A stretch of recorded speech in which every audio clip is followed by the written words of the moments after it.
Hi there, this is Puddin02, and this is my personal tier list for family members in TCM. As I mentioned in my victim tier list video, I've been playing TCM since its launch, so I believe I have a good understanding of what family members land in a tier list.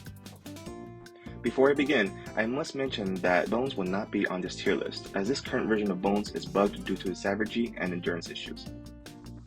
As such, it's hard to place him in any tier list before we see his full potential. With that being said, let's begin. First up is the S plus tier.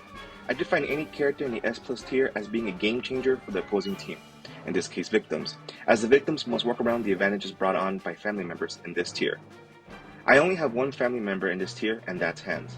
Having Hands on the team completely changes the game for the victims, as they must coordinate if they have any hopes of escaping. Hands fits with any team composition, so any competent family team will have an easy time getting sweeps. Ripstyle has an incredible ability with a short cooldown that can undo any progress made by victims during the entire match with the press of a button. The only way to surpass this as a victim is to coordinate. There's no ifs, ands, or buts about it. Next is the S tier. Family members in this tier are defined as characters who put pressure on the opposing team. Having a character in this tier always helps your team composition. The first person on this list is Leatherface. Now, I'm sure many of you noticed that Leatherface was not on the S plus tier, and I'm sure many of you disagree with my placing, but let me explain.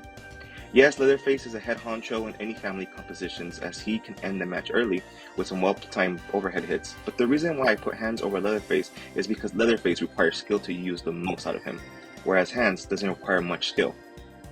Ripstyle is an easy ability to pull off, especially for an ability that can turn the tides considerably. Leatherface players straight up need to outplay the victims. Furthermore, coordination is required to surpass Hands' main gimmick, whereas it is not required to surpass Leatherface's brute force, just full play. The next two on my list are Hitchhiker and Cook. The reason why I'm bunching these two together is because they largely serve the same purpose, and that is slowing down the game. In a game where rushing is the meta for victims, Cook's locks and hearing ability ensures that victims must take it slow or risk getting caught, while a well-placed hitch trap can completely negate any momentum made by careless victims. On top of that, Hitch and Cook have access to great perks and grandpa perks, so they'll always be a great asset to your team. A tier is next, and here I only have one family member. Characters in A tier can be helpful to your team, but you must coordinate to get the most use out of them. Here I only have Johnny. Johnny benefits from being in the right place at the right time as he sticks to victims like glue. Any victim that gets caught out in the open without a gap, a crawl space, or a well are almost guaranteed to be dead. Like previously mentioned, characters in A tier must coordinate to make the most use out of them, and I believe this applies to Johnny. Johnny cannot use crawl spaces or gaps, so he has to notify his fellow team members of any victim sleeping by. Johnny's ability to track footprints is only good if you know where a victim is in the general vicinity, but it's not recommended you use this ability without rhyme or reason, as this could lead to rushing victims sleeping by. Make sure you and your teammates are making good callouts, and you should be fine. Up next is B tier. I define characters in B tier as being very situational. They can be useful, but only under the right circumstances. I only have one character in this tier, and that's Sissy. Sissy is a hit or miss whenever she's in the game. Her strengths are her chasing abilities, as she can use gaps and crawl spaces, as well as her high blood harvesting stat. Her poison is useful, but it's not as easy to pull off as other family abilities. Yes, a well-timed poison spray can make the difference between life and death for the victim caught in it, but it's hard to time it because she stops dead on her tracks to spray it. Thus, Sissy has to rely on victims making mistakes in order for her to land her poison sprays. Her blood harvesting stat is the best in the game, but she needs to rely on other family members to do the killing and patrolling in order for her to feed efficiently. All this to say, she's very situational.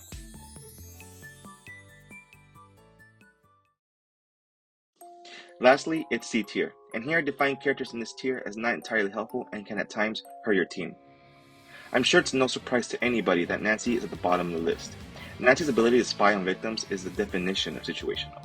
Yes, you might find that Connie unlocking a critical door, but most of the time, you'll just see a random victim running around the basement. On top of her situational ability, Nancy is just plain mediocre all around. She's slow, has low endurance, cannot use gaps, not particularly strong, and an above average blood harvesting stat, which she won't be taken advantage of due to her slow speed. The only thing that Nancy has going for her are her traps, which are the best in the game, as they are the best at stopping victims and must usually well it, as her traps are difficult to remove. The recent buff to her setup speed, as well as her team unable to trip them now, are great changes, but her gameplay style is still too slow for a rushing metagame. And there you have it, my family tier list for TCM. I'm sure I'm going to get many disagreements for Leatherface, but I'm curious to hear what you all have to say in response to my thoughts. Please let me know in the comment section and I might make a response video in the future. Thank you all and have a good one.